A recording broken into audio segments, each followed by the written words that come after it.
एक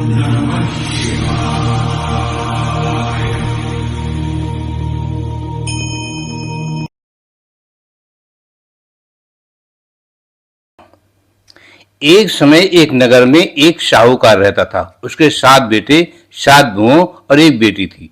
दीपावली से कुछ दिन पहले उसकी बेटी अपनी भाभीियों संग घर की लिपाई के लिए जंगल में साफ मिट्टी लेने गई। मिट्टी निकालते हुए गलती से साहूकार की बेटी की खुरपी की चोट से साहू का एक बच्चा मर गया।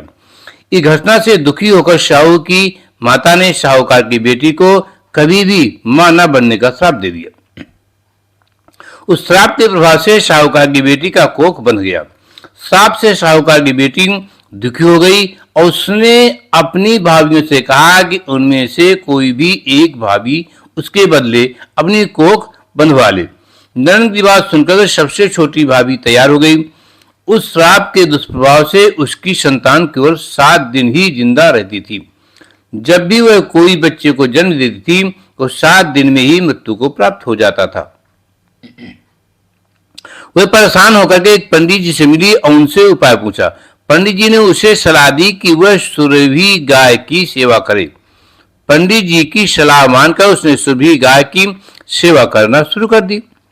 उसकी सेवा से प्रसन्न गाय छोटी भाभी पूछती है कि वह उससे क्या चाहती है। साहूकार की बहू ने कहा कि साहू की मां ने मेरी कोख बांध दी है, यदि आप मेरी कोख खुलवा दें तो मैं आपका उपकार मानूंगी। गाय माता उसकी बात मान करके उसे शाह की मां के पास लेकर के चली गई। रास्ते में थक जाने पर दोनों आराम करने लगते हैं। अचानक साहूकार की छोटी बहू देखती है कि एक सांप गरुड़ पंखनी के बच्चे को डसने जा रहा है और उस सांप को मार देती है। इतने में गरुड़ पंखनी वहीं आ जाती है और खून बिखरा हुआ देखकर उसे लगता है कि छोटी बहू ने उसके बच्चे को मार दिया है। इस पर छोटी बहू को चोंच मारना शुरू कर देती है। छोटी बहू इस पर कहती है कि उसने तो उसके बच्चे की जान बचाई है।